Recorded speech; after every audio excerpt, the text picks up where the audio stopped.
So my name is Igor Fodokun.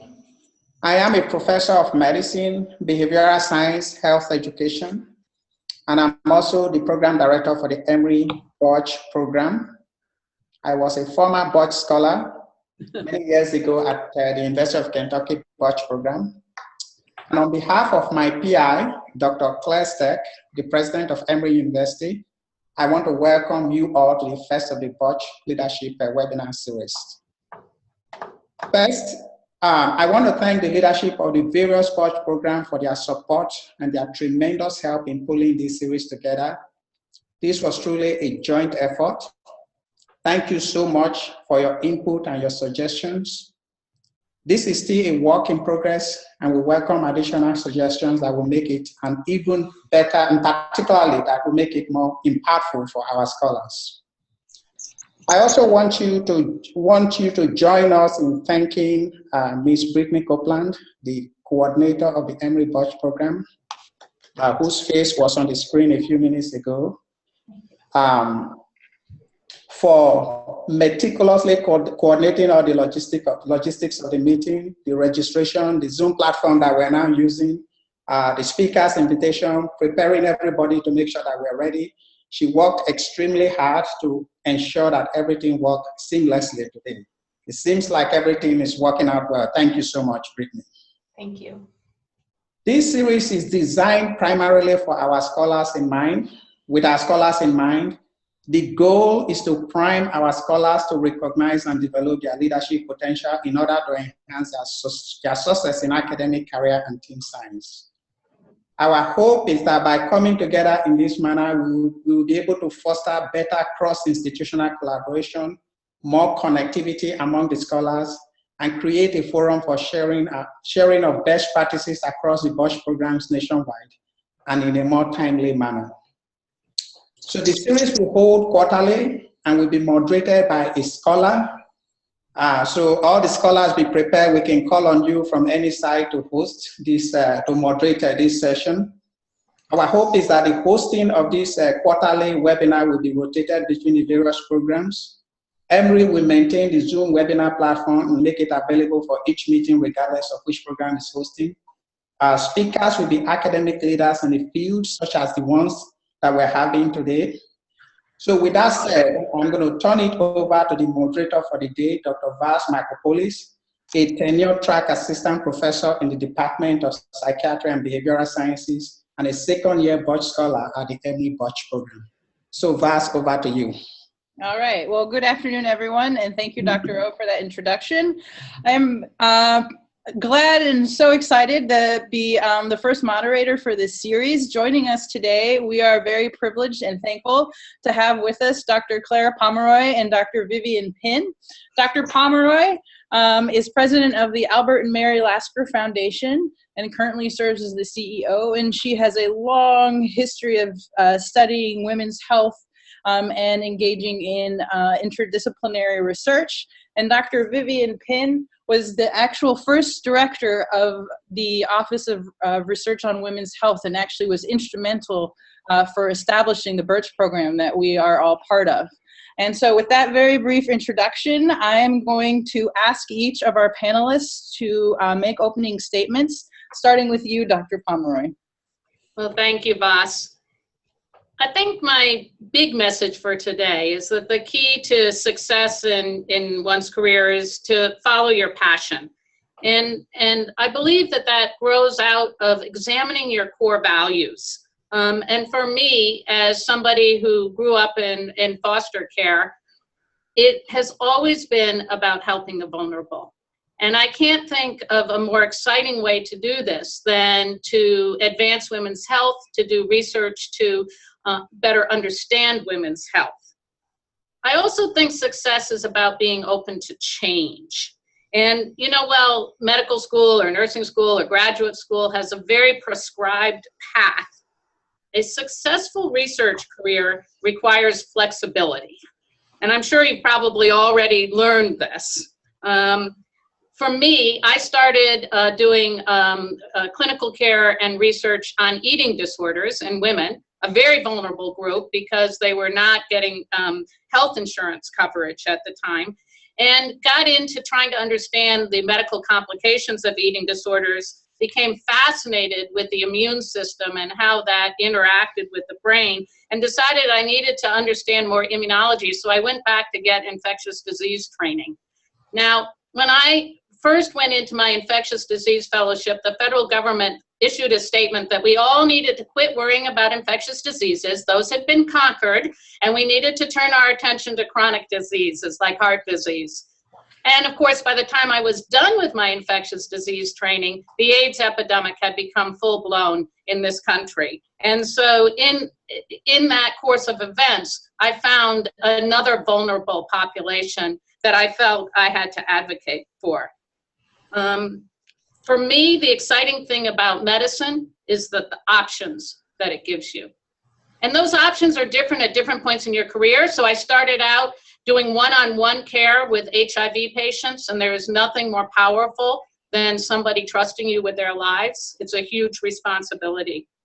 But then I also realized that in a next phase of my career, it could be about building programs that helped those people. So I started the HIV clinic at the Minneapolis VA back when you couldn't get people to take care of HIV patients. And then I went to the University of Kentucky and started the ID division. And, you know, one of the most satisfying things was having people like Dr. Afuda-Khan in our birth program on our staff.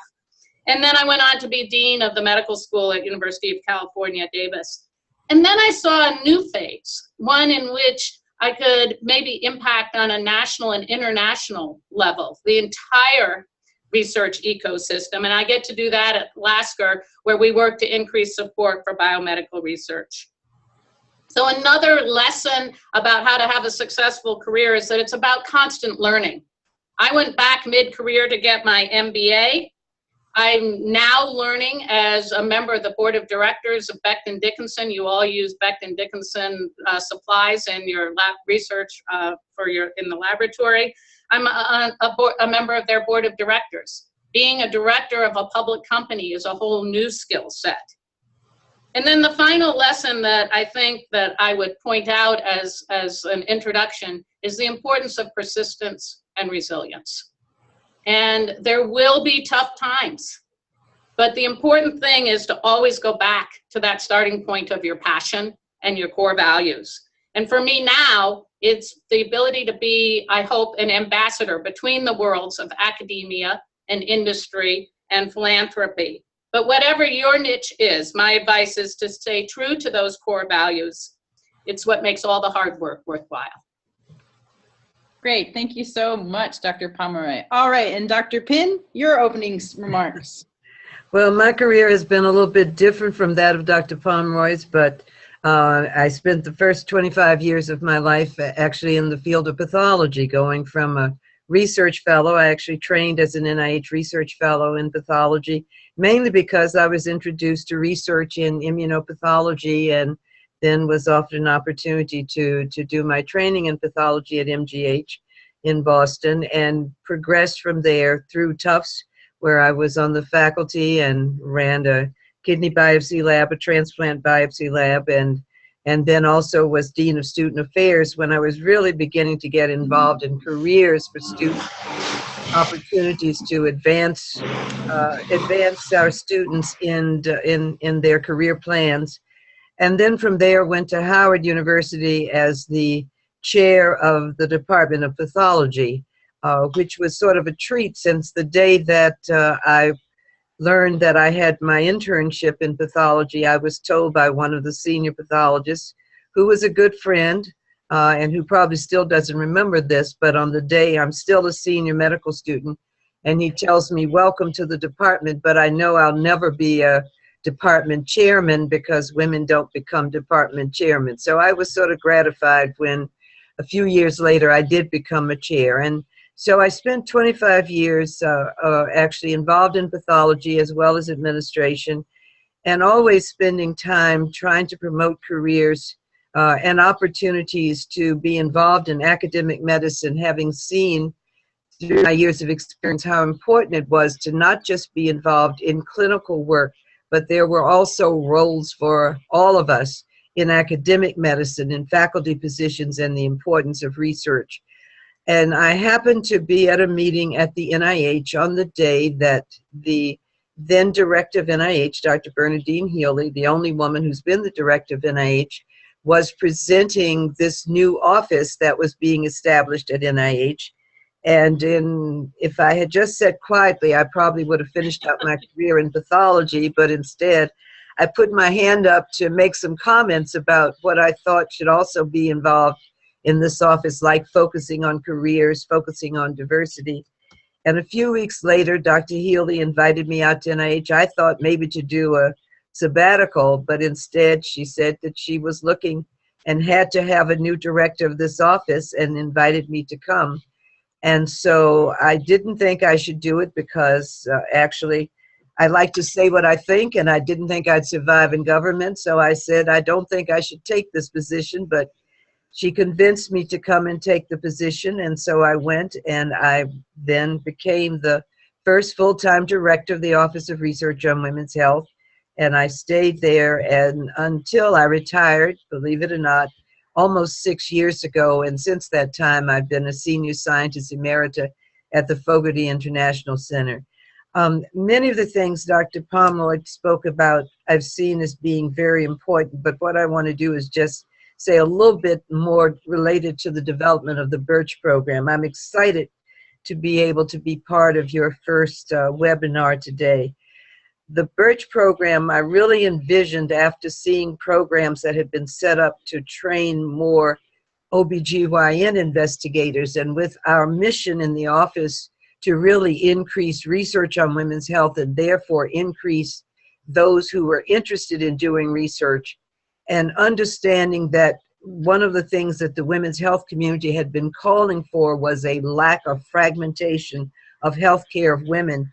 NIH doesn't fund healthcare itself, but one of the ways I thought that NIH, through its funding of research and career development, could help approach the idea of lack of fragmentation was to have that intermingling and that synergy of across various disciplines. And that's how we came up with the idea of interdisciplinary training. And of course, having recognized throughout all my career how important it was to have mentors.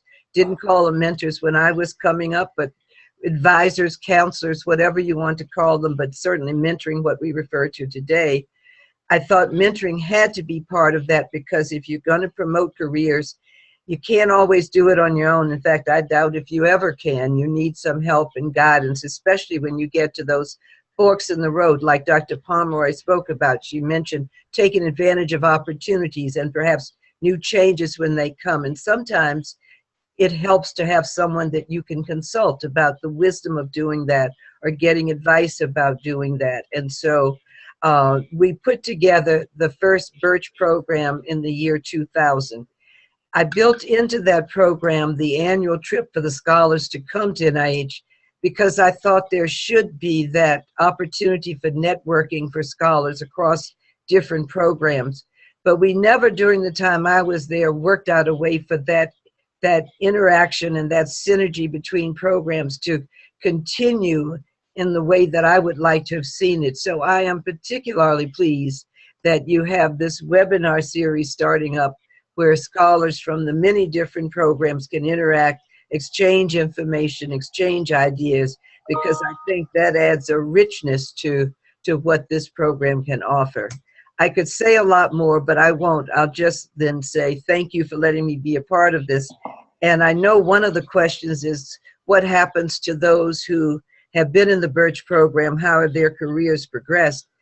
I'm delighted to say that even after all these years, I occasionally hear from former Birch scholars who get to me and remind me that they were originally Birch scholars and how well their careers are going and what they gained from this program. And that to me is very heartwarming. I just got an email last week from a fellow who was a Birch scholar in one of the original programs, letting me know about his promotion to full professorship and that he's still focusing on interdisciplinary women's health research. And lastly, you never know, but I went to sit on an airplane seat and the guy in the middle seat got up to help me. and then reminded me that he had been a Birch Scholar and went on to tell me about his career and what he had done. So I do hope that all of you who are part of the program now will in 10 years, 15 years, find that this program has been a benefit for you and that you'll all have successful careers doing what pleases you, what makes you enjoy what you're doing, so that when you get up each morning and you're heading in for your research or your teaching or whatever your responsibility is, that you're doing it with joy. And I'll add just one other phrase to what Dr. Pomeroy said. I like to encourage everyone to have some degree of self-confidence, but to lose that idea of being, and now I've lost the word, of being, what's the word when you're full of yourself? No egotistical behavior. Yes. I can't believe I lost that word. But anyway, but you should have some degree of self-confidence based in your own preparation and knowing that it's possible for you to do what you're setting out to do, or knowing that you know where to go to get the advice or assistance you need, but without that arrogance. That's the word I was looking for. Self-confidence without arrogance if you're going to be successful. And now there are some successful people with arrogance, and some perhaps deserve to have it, but my advice is stay away from that. And then with that, thank you for letting me be part of this. Thank you so much for everything you've done for the Birch program. All right, so when we sent out the invitation for this webinar, we tried to get questions from Birch scholars across the country. And so I have a couple of questions that kind of grasp on some major themes, and then we actually have some Birch scholars that are going to ask questions to both of you themselves with us. So the first question is directed to you, Dr. Pomeroy. In the next 3 minutes, I know this is going to be a little difficult. Can you tell us what the beginning of your career was like, and how you were able to manage your early successes and deal with the challenges that are associated with getting yourself up and running in that academic setting? I was probably, like many of the people on this webinar, really unsure of myself. In fact, I think I thought that I was going to have to fake my way through a research career. And it goes to Dr. Pin's point about self-confidence. I really had very little self-confidence in the research lab. I knew how to do clinical care. I knew how to take care of patients. And, you know, there were a lot of days when it was tempting to say, well, I just trained for years and years and years to do these other things. Why am I trying to learn this new skill in the laboratory, and will I ever be able to figure it out? And I think the answer is that you have to depend upon your mentors, and you have to depend upon your colleagues who are going through this with you. So I think having a peer network is absolutely essential. Now, the first study that I did, I was supposed to look at the interaction between cytomegalovirus and toxoplasmosis, which are two infections that are prevalent in HIV patients. And I was going to use a mouse model. So I gave all my mice toxoplasmosis and I let them get better. And then I gave them cytomegalovirus in a dose that I knew wouldn't kill them. And I came in the next morning and they were all dead. And I thought, my immediate reaction was, I messed something up.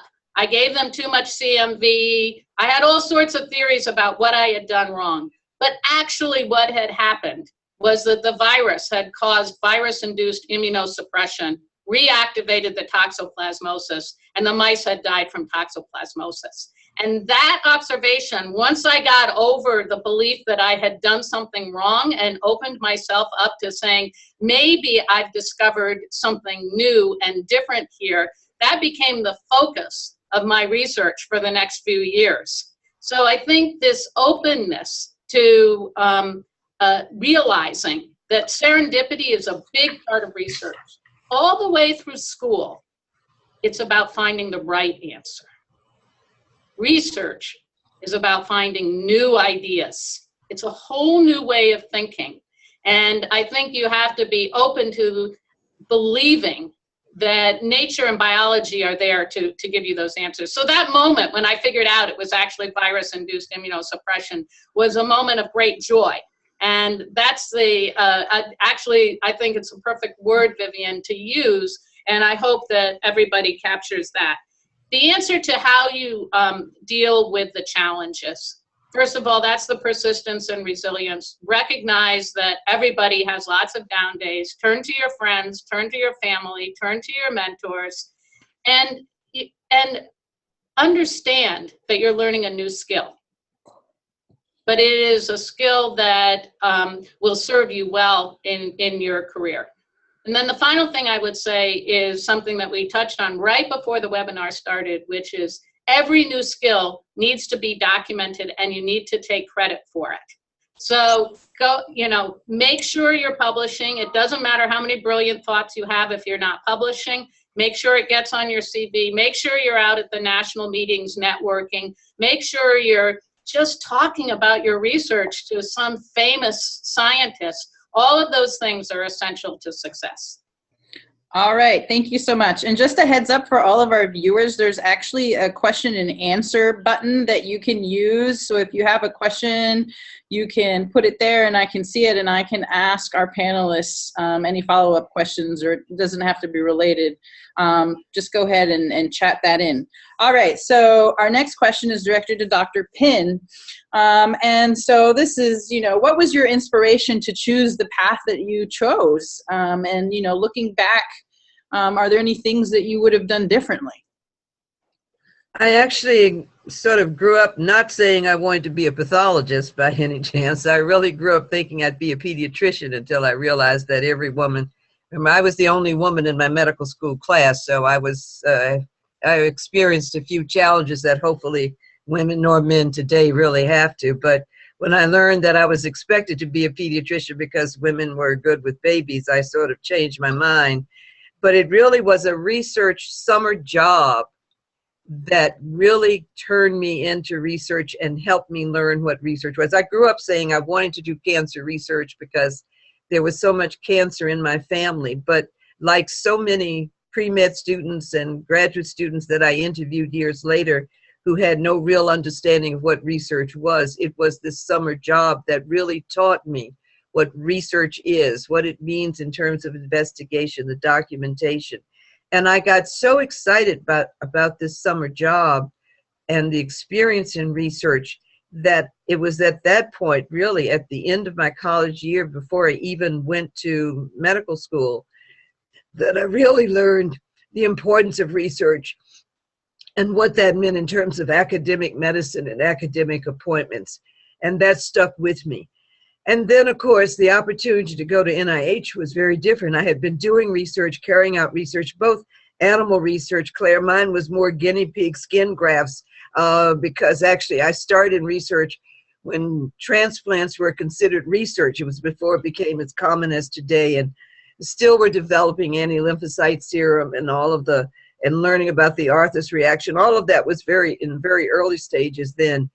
But then doing both clinical research, mine was in the field of nephrotic syndrome, adult nephrotic syndrome, working with clinicians and in pathology, and perhaps sort of a basis for the idea of interdisciplinary research. I didn't have the typical pathologist career. I really was always teamed with clinicians in not only doing the research, but also in terms of patient care. But then when I was offered this opportunity, which I almost didn't take, going into government, what could have been more exciting than going in and starting new programs and being able to fund research, to be able to develop priorities for research and to set up programs that could help others with an interest in research get their careers going. I'd been on the other side. It was just so exciting to be on the other side. And of course, at that point, the office was new, the programs were new, and of course, when Healy was director, and then with those who followed her, and with Congress having such an interest, we really sort of had a free hand, not completely because we had to depend on congressional appropriations, but really were allowed to develop many of the research funding programs and priorities that have survived until today, even with the current agenda.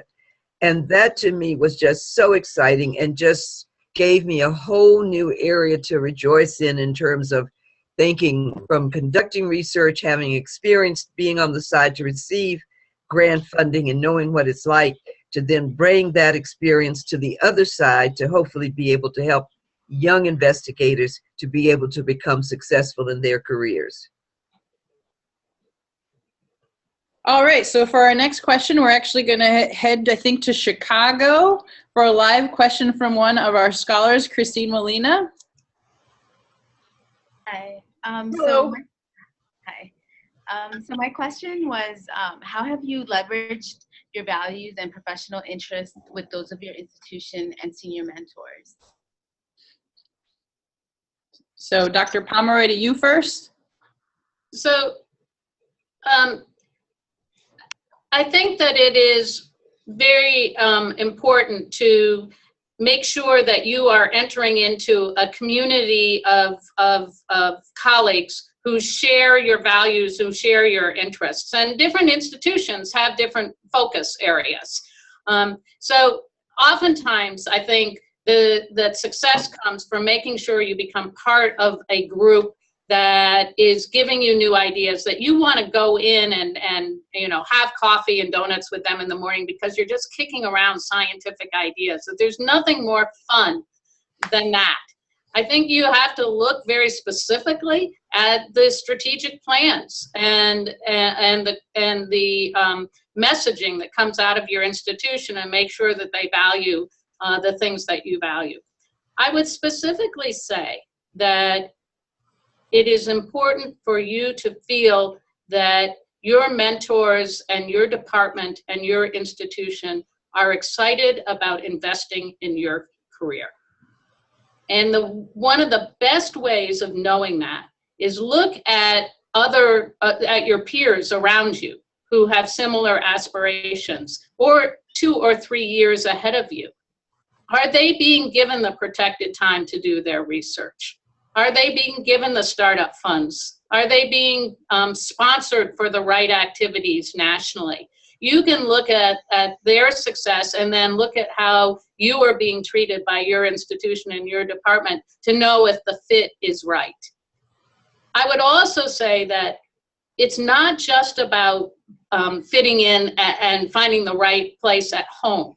There's a whole nation and globe out there of potential colleagues and potential opportunities. And so one of the great things about the Birch program is you can actually have some mentors who mentor you from other institutions, from a distance, and reach out to those people.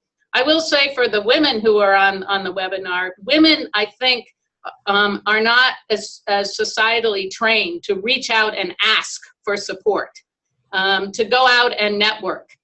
Call up the famous person, even if they're not at your own institution. But are you going into your department chair's office and saying, you know, let me tell you about this exciting breakthrough that I had and what I need to make the next one? Is your dean know who you are, or do they pass you in the hall without knowing? And do you have a set of peers who you can turn to when there are those down times, as well as to celebrate those up times?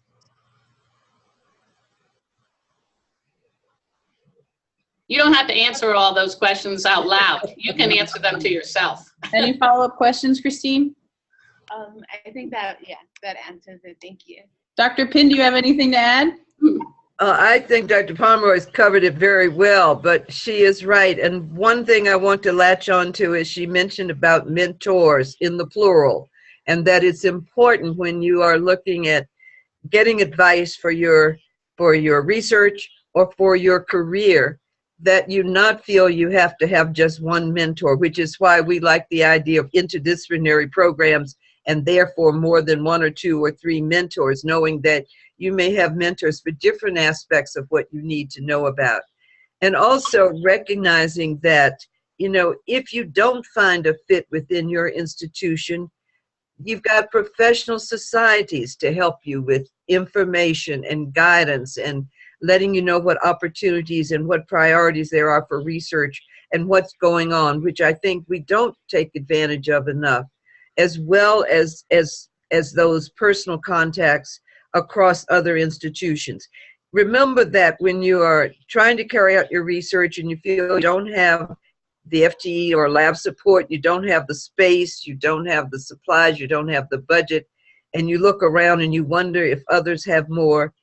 I always say the unasked question is the unanswered question.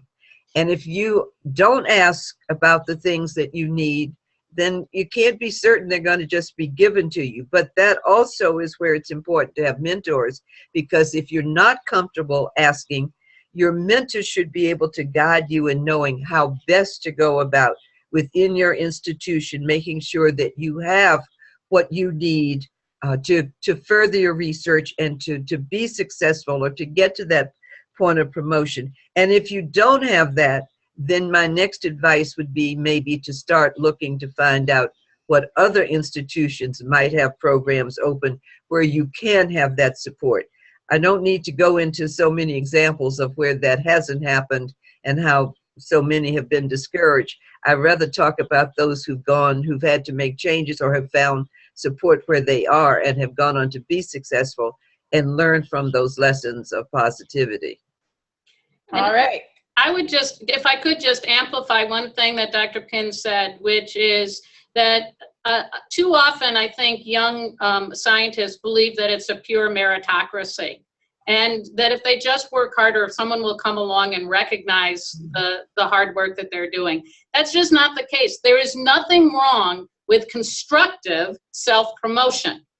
And if you don't talk about what you're doing, if you don't convey your successes to the people above you, then you can't expect them to know about it. So share those good times rather than always appearing to be coming in and asking for resources. Go in and tell them about your successes and what you did with the resources they already gave you, because guess what?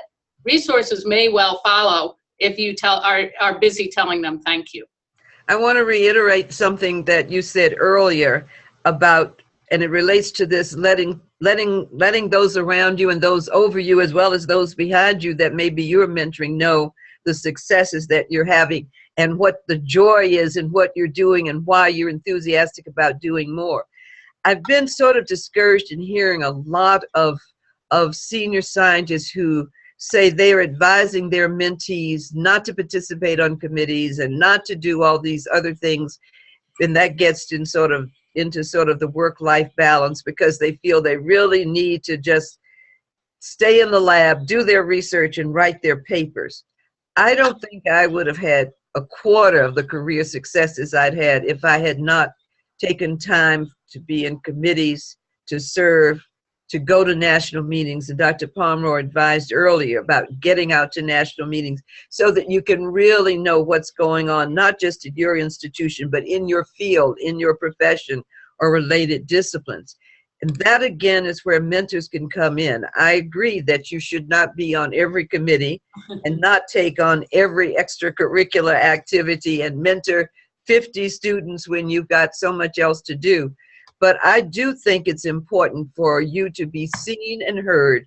Your knowledge about your research, your knowledge about your career, your knowledge about just the whole setting in which you're thriving can be so important to promoting your future successes and leadership.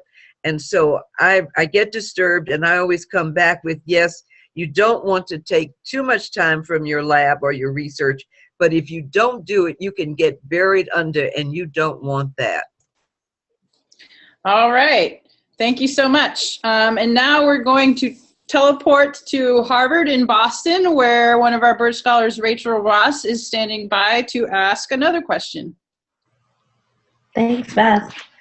So my question is sort of back to the clinic or the hospital world, and thinking about, to both of you, your times when you were in a clinical department and doing basic science, and how did you traverse that space? Because I often feel, though I'm a clinician as well as a basic scientist, that my basic science work, though it's supported in words, isn't necessarily supported with the potential for resources that are necessary. And I wondered how you were able to make that happen. All right, who wants to take a stab at that first?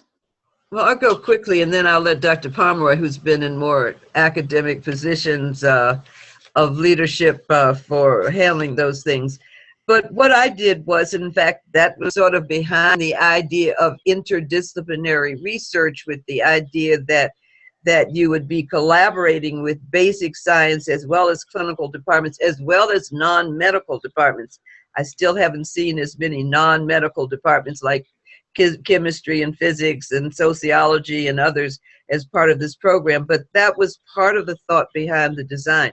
For me, I sort of branched between those who were doing basic research, those who were doing clinical research, and combining what I did between those two worlds and seeing others who did that. That might have been a little bit easier in pathology, but it means collaborating and having colleagues in other fields that you, or other departments that you work with, to help with that.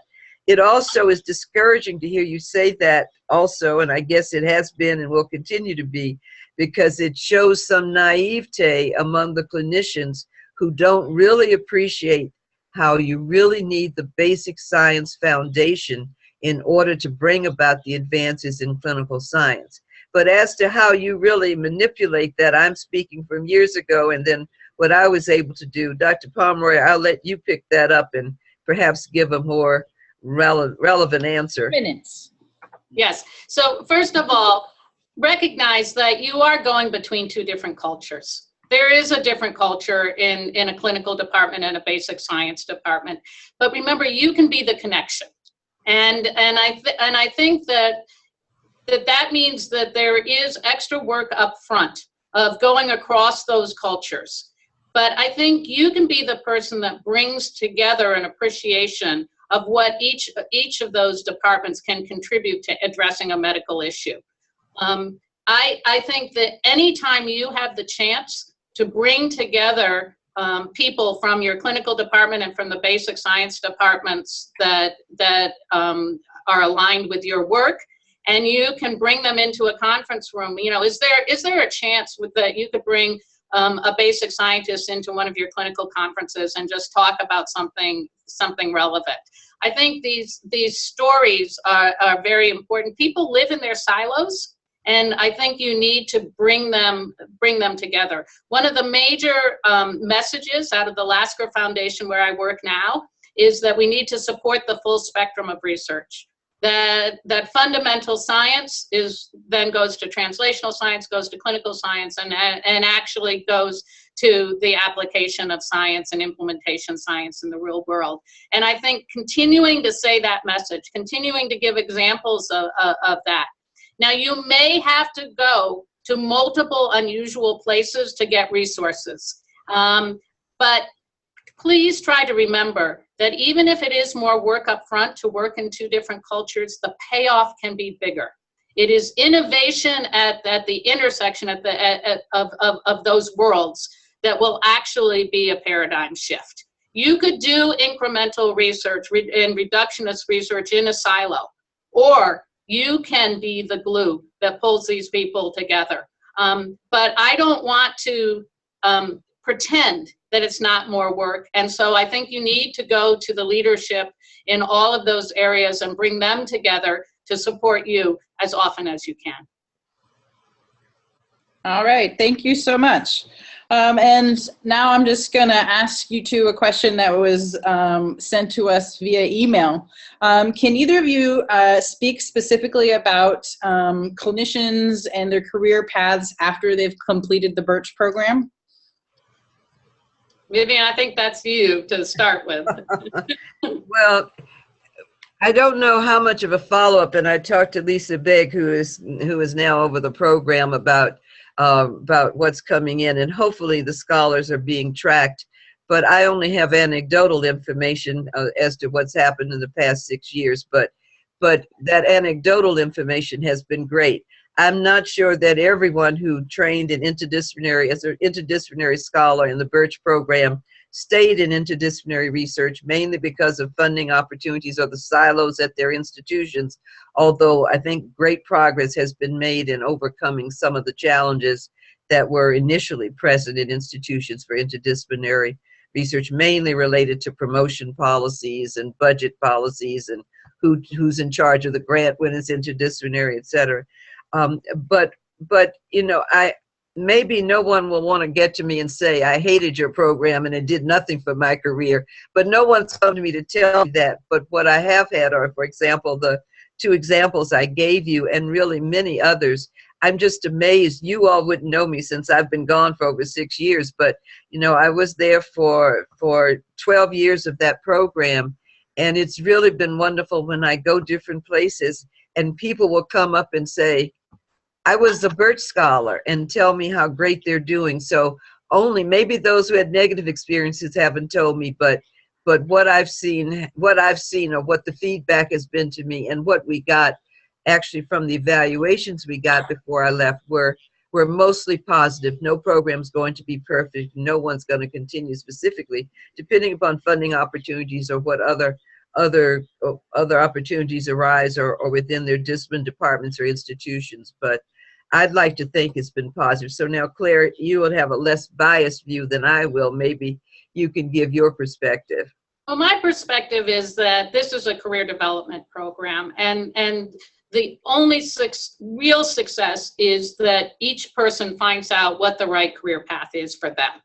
And I think if we sort of say there's one right career path for everybody, for every clinician, that's not true. If out of this, you know, you discover that as a clinician, what you want to do is mostly clinical work, but participate in some clinical trials, you will do that better because you were part of the Birch program. If on, you know, the other extreme, you find that you want to go full-time into the research laboratory, you will do that better by virtue of having had some clinical exposure, or at least exposure to colleagues who were clinicians. So I would say that the exciting thing about the Birch program for clinicians is that it gives them more options. It gives them the option of doing research straight out or doing clinical care with a more of a research orientation. And by that I mean a true evidence-based orientation, something that may be lacking in our society at this time. And it is absolutely essential that we turn to evidence and science. And I think that the Birch experience makes sure that no matter what pathway a clinician pursues after this career development, they will do it better. I just want to add also that it's been really exciting for us seeing many of the scholars from the original programs who have become PIs and running their own Birch programs. And so that everybody may not feel that strongly about interdisciplinary research and focusing on women's health research, but I think it's been a positive point to see those who felt enough benefit from the program that they were interested in then having their own programs. Take your co-PI who is in charge of this at Emory, working with the PI there. There's another example of a Birch scholar who is now a Birch program director. And finally, I would say that remember another huge skill that you get out of the Birch program is leadership skills. And so, you know, defining your research success is one way of defining your success after the Birch program. But look at all the leadership positions that I know Birch alumni have pursued in a whole variety of venues, from academia, a few in industry, some in government. And I think that those leadership skills are a key part of what the Birch program offers. Right. All right, thank you. So now we're going to try something new. We have a question that's been asked by Dawn. Would you like to answer this question live? Dawn, can you hear us? Brittany, I can't hear you. I see the question. Yeah. All right, well then I'll just read the question. Yes. Our question is, how do we stay optimistic with the current administration? I'm out of government, so even though I'm a senior scientist emerita, I'm not on the payroll. So although that was one of my concerns about going into government, was that I like to say what I think, and unfortunately I still do. But well, it comes down, well, I don't know. Claire, this is hard for me. One of the things that I know we're doing is that the Women's Congress, for example, is holding a session which they changed so that I could be there, and it's going to be held before the Women's Health Congress, bringing in bringing in women's health advocates, scientists, and researchers to help develop a sort of white paper on important aspects of women's health, for example, and of course it's a Women's Health Congress, but that I want to focus on in terms of STEM careers, in terms of funding of research, and those aspects that will then go to the current administration. It is very difficult for some of us. I'm sure there's some on the call who are very excited about what we're hearing in a way different than my excitement is, because my excitement is one of concern about what's going to happen to, for example, funding. Even though I'm retired, I'm still out speaking all the time, encouraging young scientists to consider careers in research, to consider being in academic medicine, consider being in healthcare. And then when there is a concern that the NIH budget may be cut by 20%, what does this mean? I've been really excited because at a conference I attended last week, an regional conference of actually it was for women scientists, but to hear that many of them are discussing these issues and looking to see what they can do. Getting to those who count on your votes. You can do it if you're not in government. Having a voice, pointing out the importance of, perhaps everyone doesn't realize what cutting the NIH budget will do to local institutions, local hospitals, local medical centers, but getting that information to those who are making the decisions, because remember, the appropriations process comes out of Congress, and those who are in Congress know they're there by virtue of the vote. So to me, that's one way to go about it. And then I've seen, this is not the first time we've heard of possible changes at the federal level that could be threatening for some of the things that some of us are interested in.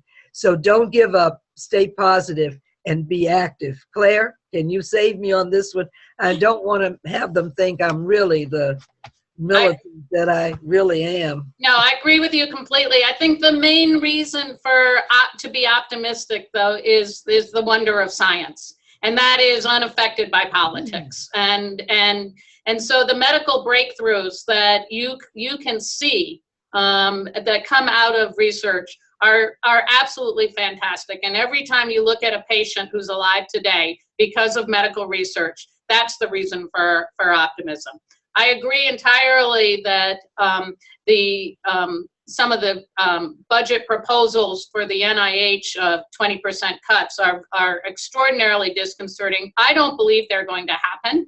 I believe there is bipartisan support for medical research. It's you know, and if you're a climate change scientist, I'm not sure I could tell you to be quite as optimistic. But if you're into medical research, if you read the New York Times today, they talked about the fact that they're even talking about, you know, trying to keep the 21st century cures advances. I would say this: I hope every Birch program out there has some sessions on science communications, because I think that we all as scientists have an obligation to communicate this. At the Lasker Foundation, we're just starting the process of developing a campaign based on a famous quote by our founder called, "If you think disease is expensive," if you think research is expensive, try disease. If you think research is expensive, try disease. And that's the message, that when, you know, you talk about expensive hepatitis C drugs being developed, but you're actually curing the disease and preventing the liver cirrhosis, preventing the liver cancer, that's the reason for optimism. There are many venues to express your opinion, whatever side of the issue that you're on. Many people will be at the March for Science on April 22nd. And I personally hope there's signs there that talk about the importance of funding medical research. This is your opportunity to speak out. And I think that the Birch program is teaching you to be leaders. Part of being a leader is advocating for your field and advocating for society, which means advocating for medical research. All right. Dr. Pinn, we actually had a follow-up question. Someone out there wants to know whether your tendency to speak your mind lead to any awkward situations at the NIH, and how did you deal with it? Yes, it did. But I had to learn how to, well, I always said that if I was told to say something that I didn't believe in, I would not do it, because that was my view of being in government. And fortunately, what I learned was it was mainly those who were political appointees, which I was not, who had to carry the administration's line, so that when issues like fetal tissue research came up and the changes in the guidelines for mammography would come up, I would just figure out a way to handle it without, in other words, for example, once I was on a TV show and there were with breast cancer advocates and breast cancer scientists and physicians, and some were really angry over the new changes at that time in the guidelines for mammograms that had come out of a National Cancer Institute conference. And I got all these fingers pointed at me as though I was the NIH. Well, I wasn't totally in line, but I just said, kind of made a joke and said, you know, don't point at me. I'm not, you know, I didn't make those guidelines. They came from science-guided initiatives. And I learned how to do things like that. Sometimes, especially in dealing with members of Congress, or especially if you're on the spot and you have to think quickly because you're doing an interview, you have to, I had to, not you, I had to learn how to be true to what I believed, true to the science I was expressing, and always give my answer by saying, I might not think this, but what the science has shown is this. And by doing that, I kept myself out of trouble, well, almost out of trouble. But it can be a challenge. It can be a challenge. Thank you. And I think, you know, everybody has this experience of trying to make the decision of when to be confrontational or disruptive about an issue and when to, frankly, find a workaround. And you know, as a junior faculty member, you will probably find yourself in this situation, that sometimes it's important to speak up and, you know, throw the bomb in the middle of the room. But other times it's important to think about, you know, how can I get this leader to think it's actually their idea to make this change? So there are different ways of conflict resolution, and learning your innate style for conflict resolution, whether it's, you know, confrontation or accommodation, and then trying to adapt it to the specific situation is an important skill that was true in your government position, Vivian, but is true for every Birch Scholar on this call in various scenarios throughout their career, I would imagine.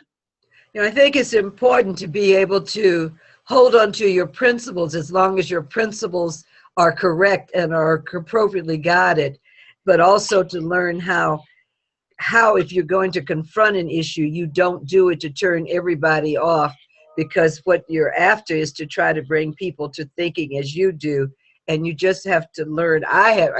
Shouldn't keep saying you, but I had to learn, and I would advise you to learn ways to get your point across without antagonizing everyone else, so that at least others will think about what you're saying and consider it.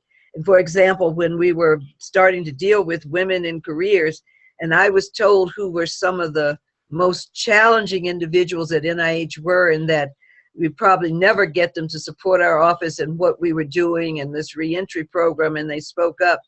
And to my amazement, many of those turned up at our first workshop and became some of our most valid supporters. Of course, I showered them with praise for realizing how important it was, but you learn and you just have to take it, but you don't want to make everybody angry. And I had to learn that lesson myself. Restraint. And by the way, if one listens carefully, one can often learn something themselves, and you might change your mind. Good point. All right, we have about 4 minutes left. So all of you viewing out there, if you have any last minute questions for our panelists, please go ahead and chat them. And in the meantime, I'm going to ask probably a question you guys have gotten often, which is, how did you manage to balance your work and your life and make everything work and feel fulfilled and all the good things that we all hope to do with our careers and our home life? In 2 minutes each. My answer is not very well. I came up the only woman in my medical school class when there were very few women in medicine, very few women in academia, and very few role models. And during the time when women were expected to give 100% of their time to their careers, which I didn't think was appropriate, and that's why I've worked to try to change it. But I did see women around me who were able to do it. So while I wasn't that successful in my early years, and probably even now, because I think I'm still working too hard, even though retired, I've seen many women who can do it, and it is a matter of just making those adjustments, deciding what's important to you. And I think this idea of work-life balance, maybe it's not so much a balance, but adjustments can work and can be good. So Claire, I'll turn it over to you. You probably have a much better answer than I do, but I have to be honest and say I didn't do it very well, but I can tell people to learn from my negative experience. I mean, work-life balance is incredibly difficult. It's incredibly difficult for men and women, but disproportionately for women because of societal expectations. My very practical advice is find a great life partner who is open to doing some non-traditional ways of doing things. And then as soon as you make money, hire people to do all of those tasks. And I'm serious about this. Hire people to do all those tasks that society expects women to do disproportionately, like housework, childcare, etc. It's a great use of your money. I don't think I did it as well as I might have wished, but I do think that you can never choose one or the other. The only thing I caution women against is don't try and be the super scientist and the super woman in the traditional settings. Understand that it's okay that, you know, if the bathroom doesn't get cleaned and the living room floor doesn't get vacuumed and you know, you eat dinner out 3 nights that week. It's all okay if there's something exciting going on in your scientific life. So give yourself a break is my advice as you approach work-life balance. Awesome. All right, well, that brings us to the end of our webinar. Thank you so much to our panelists and for both of you guys for taking the time to chat with us today. For all of our viewers, I just wanted to let you know that immediately after leaving this meeting, you'll actually get a link